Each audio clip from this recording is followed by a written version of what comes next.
Assalamualaikum warahmatullahi wabarakatuh. Halo teman-temannya semua. Selamat siang atau selamat pagi maupun juga selamat malam. Perkenalkan dengan saya kembali dengan Akbar Ramadan Harja, seorang murid biasa kelas 10 dari SMK 2 Balai Endah Kabupaten Bandung. Kali ini saya kembali dengan teman-teman semua untuk membahas sebuah pembelajaran mengenai networking model. Sini kita akan memahami apa itu sebenarnya networking model. Kita di sini akan memahami dan juga mencerna dari pembelajaran ini ya teman-teman ya, secara bersama-sama. Oke, baiklah. Sebelumnya kita lanjut terlebih dahulu. Kita memiliki definisi dari networking model itu sendiri. Apa itu networking model? Networking model adalah sebuah konsep dalam arsitektur jaringan yang digunakan sebagai suatu standar dalam proses komunikasi data perangkat dalam sebuah jaringan, dan juga memberikan panduan akan bagaimana sebuah data dikirim, diterima, dan juga diproses teman-teman. Lalu kita juga memiliki definisi sebelumnya ya teman-teman ya. Jadi sebelum adanya atau sebelum terdapatnya networking model seperti OSI atau TCP/IP, pertukaran informasi antara komputer ini dilakukan secara manual, terpusat, dan juga tidak kompatibel dengan satu sama lain teman-teman ya. Dan setiap vendor itu memiliki modelnya masing-masing. Nah, dengan tiap vendor memiliki modelnya masing-masing, komunikasi antar vendor itu sulit dilakukan dan juga menjadi usaha untuk membangun suatu jaringan yang tergolong yang sangat besar ya teman-teman. Oleh karena itu dibuatlah ISO atau dikenal sebagai International Organization for Standardization pada tahun 1984 dengan nama OSI atau Open System Interconnection Model, atau yang dikenal juga sebagai 7-layer model.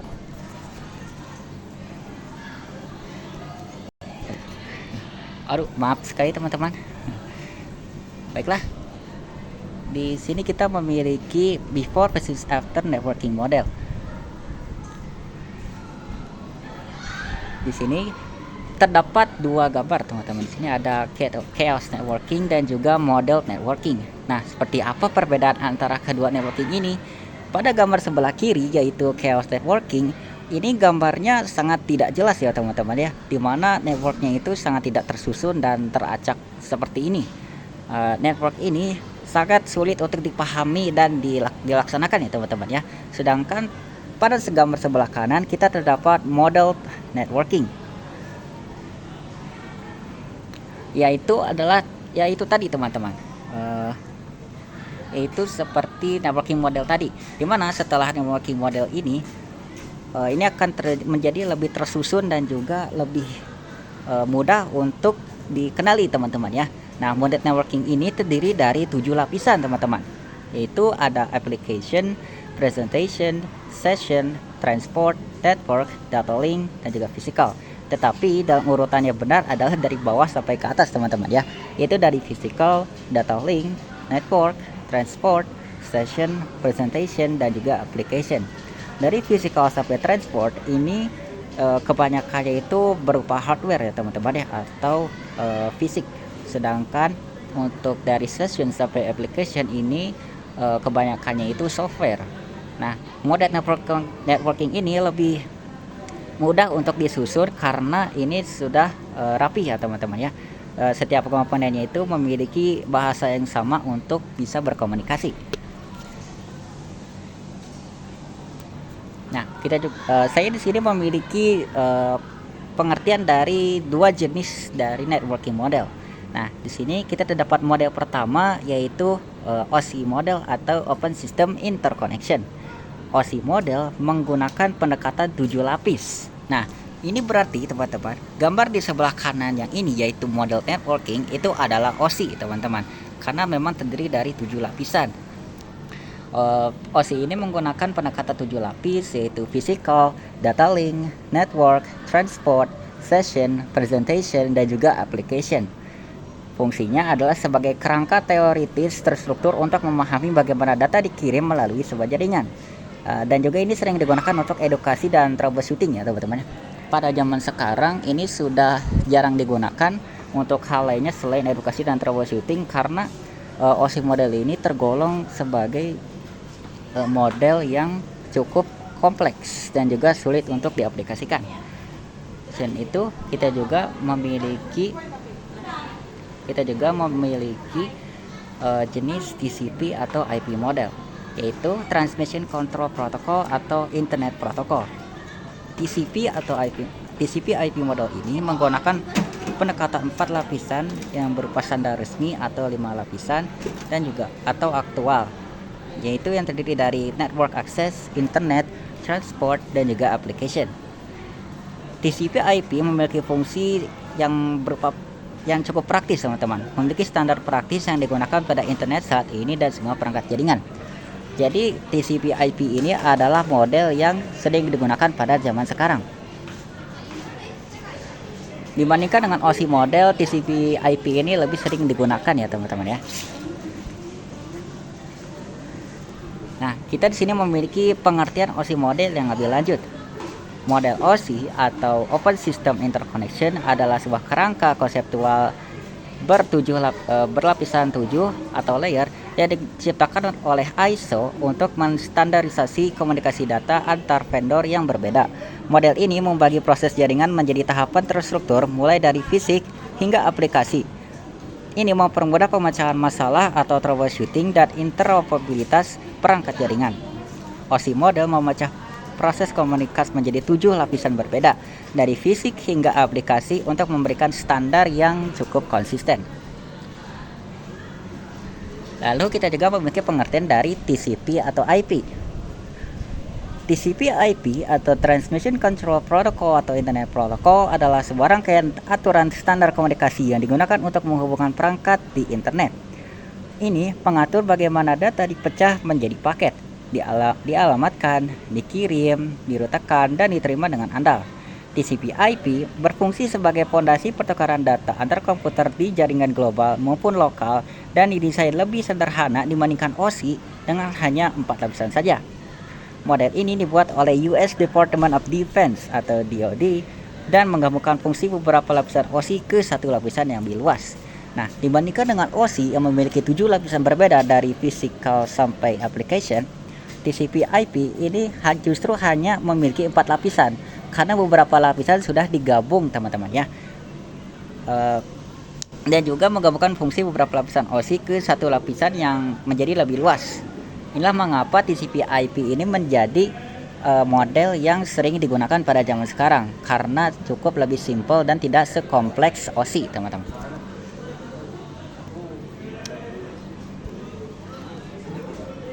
Kita juga memiliki cara kerja TCP atau IP. Kalian pasti bertanya kan, nah TCP IP itu bekerjanya seperti apa? Nah, di sini saya akan menjelaskan ya, teman-teman ya, dari pemecahan data atau segmentation. Pemecahan data atau segmentation, protokol TCP memecah data besar menjadi paket yang lebih kecil. Nah, ini jadinya kita contohnya itu seperti kita memiliki data nih, data atau folder yang ukurannya itu ternyata cukup besar. Nah, dengan pemecahan data atau segmentation ini, protokol TCP memecah data tersebut menjadi data yang lebih kecil atau menjadi paket-paket kecil agar lebih efisien dalam pengirimannya, teman-teman. Lalu menambahkan nomor urut dan informasi pengecekan kesalahan sebelum ditransmisikan ke media yang lain yang disebut sebagai layer atau lapisan. Lalu kedua, kita terdapat perutaan atau routing. Paket dikirim melalui jaringan, seringkali melalui rute yang berbeda, diarahkan oleh router untuk mencapai tujuan. Nah, simpelnya di sini ada gambar di sebelah kanan ya, teman-teman. Dari pakai komputer pengirim, kita mengirim data seperti contohnya ini akan melalui router. Data tersebut akan dikirim melalui router dengan proses yang disebut routing. Setelah melalui router, itu akan langsung sampai ke penerima, teman-teman. Berarti ini lanjut bahwa paket berhasil dikirim ke tempat tujuan atau alamat tujuan. Jika paket sudah terkirim dan sampai di alamat tujuan, selanjutnya layer model TCP IP akan menjalankan tugas masing-masing, mulai dari penerjemahan sinyal menjadi data hingga penyusunan menjadi sebuah file utuh. Jadinya setelah file ini diterima atau sudah sampai, ini nggak langsung beres teman-teman. Jadi harus ada pengecekan dulu, penyusunan kembali. Jadi dari file-file yang kecil itu disusun kembali menjadi file besar yang utuh. Jadinya tidak ada hal-hal yang hilang teman-teman, atau terkorup misalkan ya. Jadinya file tersebut sudah berhasil dikirim ya teman-teman ya. Kita juga terdapat before versus after networking model atau OSI model, TCP IP model. Before versus after networking model atau OSI model. Di sini saya terdapat fotonya teman-teman ya. Saya dapat fotonya di sini bahwa kan tadi saya sudah bilang kalau di OSI model itu terdapat 7 lapisan yang berbeda teman-teman. Dan kalau di TCP itu justru hanya memiliki 4 lapisan saja.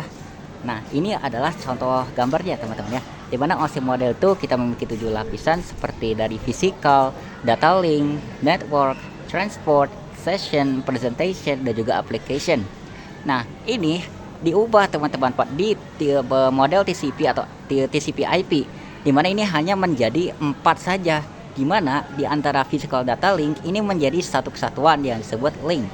Network itu masih network, transport masih transport, dan ini adalah perbedaan paling besarnya, dimana di TCP IP dari session, presentation, dan application itu digabung menjadi satu kesatuan, itu hanya application. Dan jadilah TCP IP model ini ya teman-teman ya. Tetapi terdapat juga nih TCP IP model yang memiliki 5 jenis atau 5 lapisan, dimana di sini hanya application yang digabung. Jadinya antara physical data link itu masih terpisah.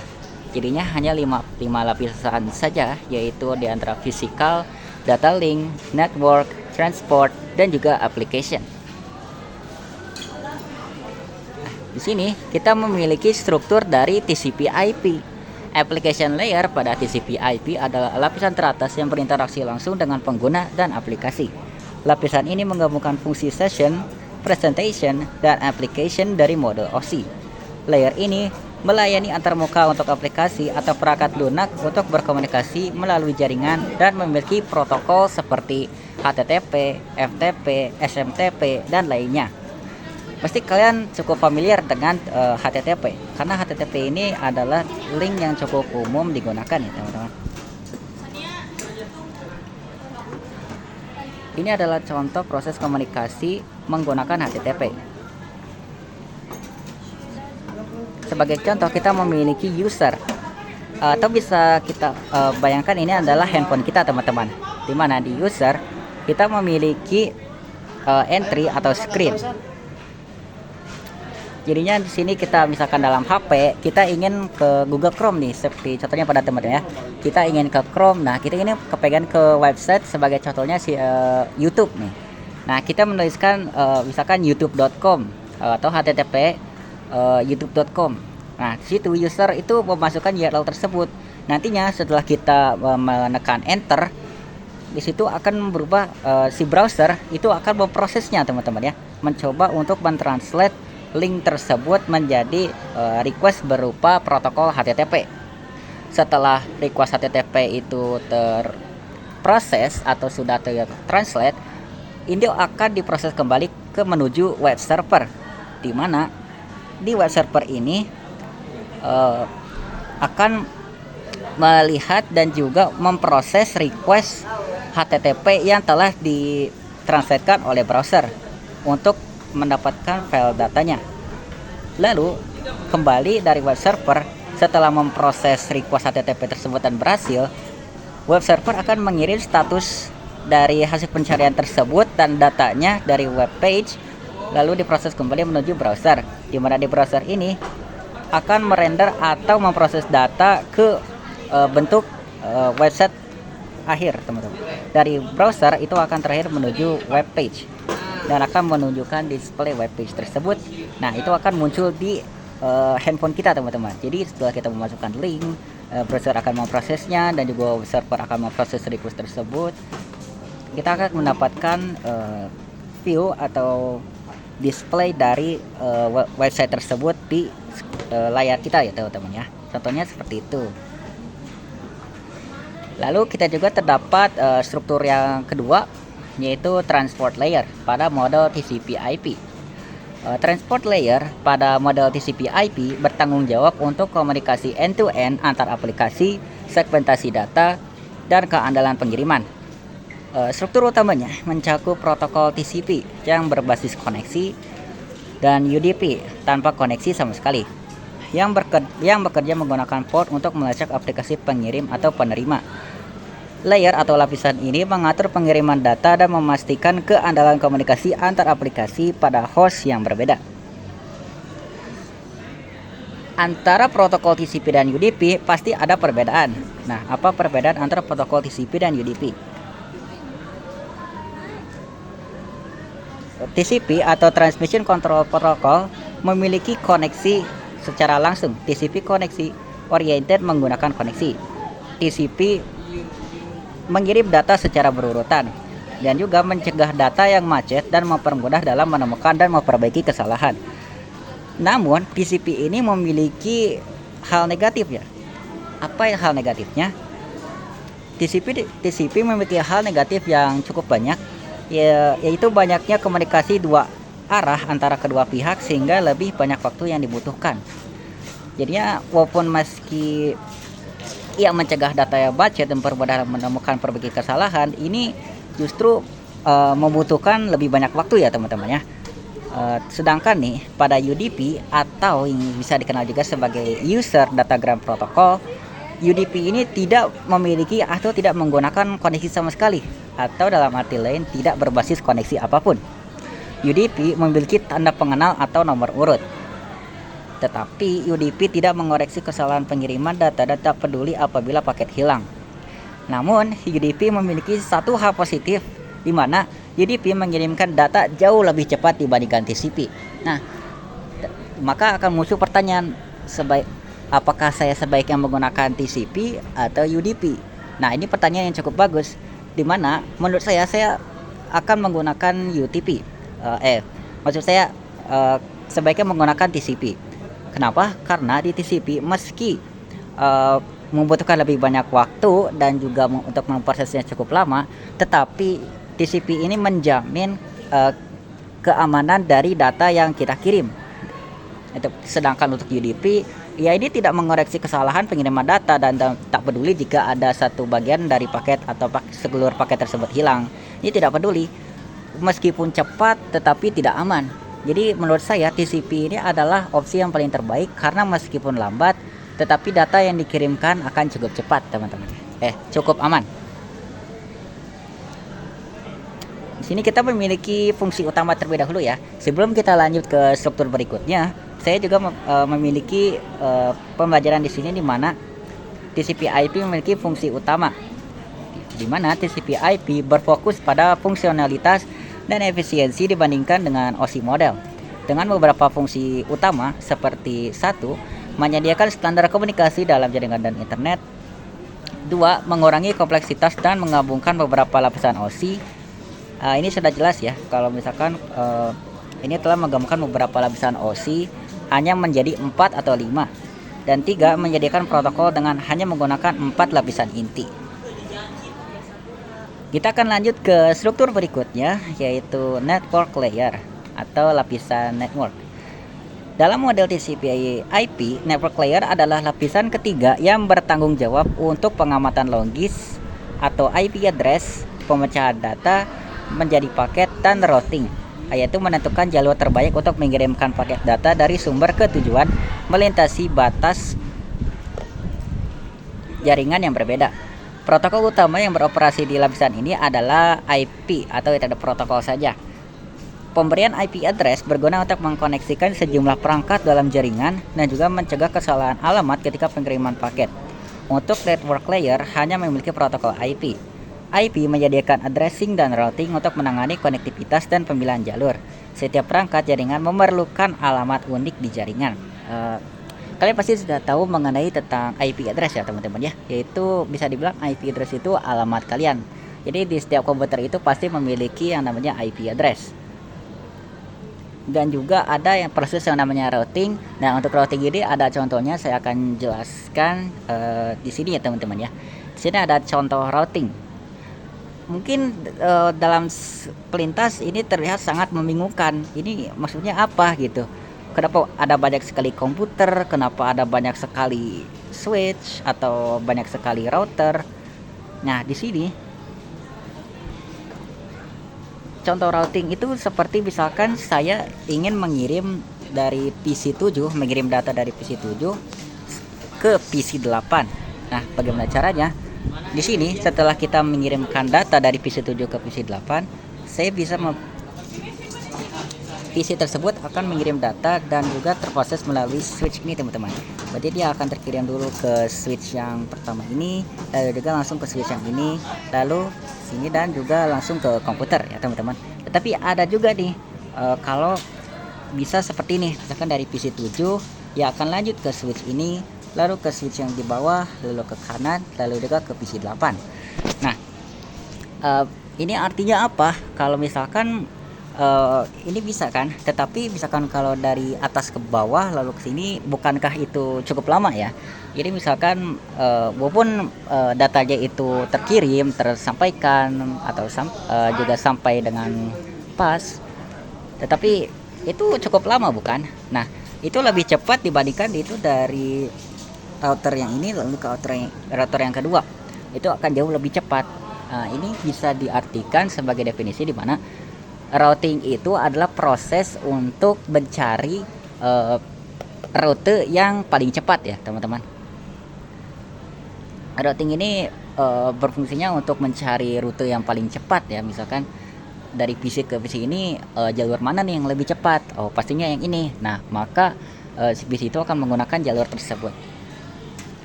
Lalu terdapat struktur terakhir dalam model TCP/IP, yaitu struktur physical dan data link. Dalam model TCP/IP, physical dan data link layer dari model OSI sering digabungkan menjadi satu lapisan yang disebut sebagai Network Access Layer atau Network Interface Layer. Lapisan ini bertanggung jawab mengatur pengiriman frame data antar perangkat dalam satu jaringan lokal yang sama menggunakan media fisik seperti kabel atau Wi-Fi.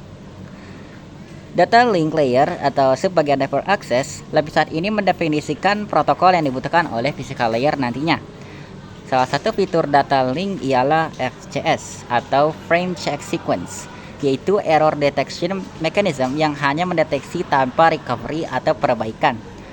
Addressing yang digunakan data link adalah MAC address. Nah, secara simpelnya nih, MAC address itu bisa sebagai nama kalian ya. Misalkan nama saya Akbar misalkan kan, nama saya Akbar dan juga saya memiliki alamat rumah. Nah, itu bisa berupa IP address. Jadi secara simpelnya MAC address ini bisa kalian simpulkan sebagai nama kalian, dan untuk IP address itu untuk alamat rumah kalian. Jadinya seperti itu ya, teman-teman. Lalu kita juga terdapat physical layer. Physical layer mendefinisikan cabling atau perkabelan pada suatu jaringan komputer, atau mendefinisikan secara fisik apa yang digunakan untuk koneksi antar device. Ini masih belum berakhir, teman-teman. Masih ada satu lagi, yaitu encapsulation dan decapsulation. Apa itu encapsulation? Kenapa sangat sulit untuk disebutkan? Encapsulation atau enkapsulasi adalah salah satu pilar dasar pemrograman orientasi objek atau OOP yang menggabungkan data atau variabel dan metode fungsi yang memanipulasi data ke dalam satu kesatuan unit, yaitu kelas.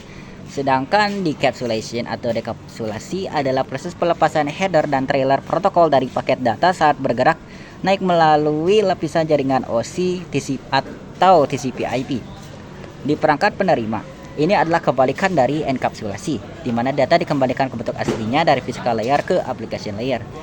Pada komputer pengirim terjadi proses pemecahan paket data menjadi paket yang lebih kecil dengan penamaan yang berbeda yang disesuaikan dengan masing-masing layer. Setelah dipecah menjadi potongan yang lebih kecil, dan juga dilakukan proses pembungkusan paket data yang disebut sebagai encapsulation. Encapsulation. Maaf, teman-teman. Pada komputer pertama penerima terjadi proses sebaliknya, yaitu proses pembukaan bungkusan paket data yang diterima dari pengirim.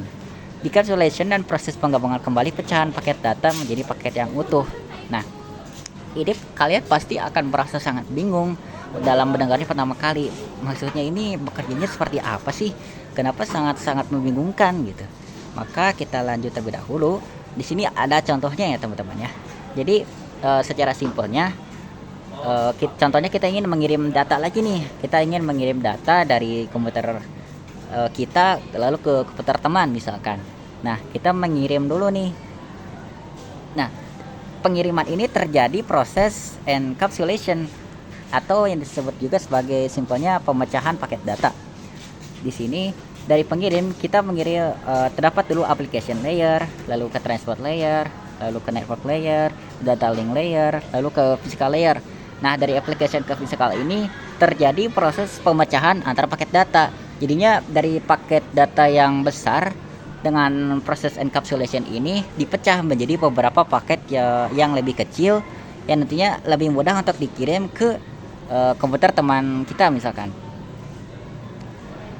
Nah, sesudah dari pemecahan paket data itu akan terjadi pengiriman paket data. Nah, dengan setelahnya dipecah menjadi bagian-bagian yang lebih kecil, pengiriman paket data ini justru akan lebih cepat dan juga lebih lancar, teman-teman. Nah, di sini setelah komputer teman kita menerima file tersebut akan terjadi proses decapsulation atau penggabungan pecahan paket data. Di sini daripada turun, kita naik di sini dari physical layer ke data link, lalu ke network layer, transport layer, lalu ke application layer. Jadi dari pecahan paket kecil tadi ini akan digabungkan kembali menjadi satu paket utuh yang yang dikirim teman-teman ya. Jadi keterima tuh paket yang telah kita kirim. Nah, jadi seperti itu ya.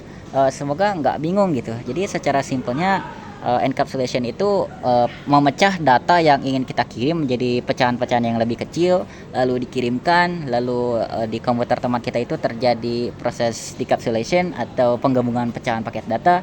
Di sini pecahan-pecahan paket data yang kecil tadi itu digabung teman-teman menjadi file yang utuh lagi teman-teman ya. Oke, ya, ada yang terakhir di sini. Ini cukup simpel aja ya teman-teman ya. TCP/IP itu memiliki nama-nama saja tersendiri ya teman-teman ya. Sini ada name of TCP/IP messages. Di sini ada 3 ya. Yang pertama itu ada segment. Nah, segmen ini protokolnya itu ada ini ya teman-teman ya, TCP dan juga data. Nah, untuk paket ini ada 2 juga, yaitu IP dan juga data. Untuk frame ini ada LH data juga LT ya teman-teman ya. Ini tuh adalah perspektif dari encapsulation dan juga data ya teman-teman ya. Alhamdulillahirobbilalamin. Terima kasih banyak teman-teman sudah menonton video kali ini. Saya sangat senang karena telah bisa menyampaikan ilmu ini ya teman-teman ya. Maaf bila ada kesalahan dalam kata-kata saya, misalkan di sini saya banyak salahnya, di sini ya banyak pengucapan kata yang kurang lancar atau memang kurang tepat. Saya minta maaf sebesar-besarnya teman-teman ya. Tetapi tetap terima kasih apabila kalian telah menonton video ini sampai akhir. Itu sangat berharga banget ya teman-teman ya bagi saya. Dan juga sekian dari video kali ini. Semoga ini bermanfaat bagi kalian ya teman-teman ya. Semoga kita bisa belajar bersama lagi di waktu kedepannya. Baiklah, wassalamualaikum warahmatullahi wabarakatuh. Sampai jumpa.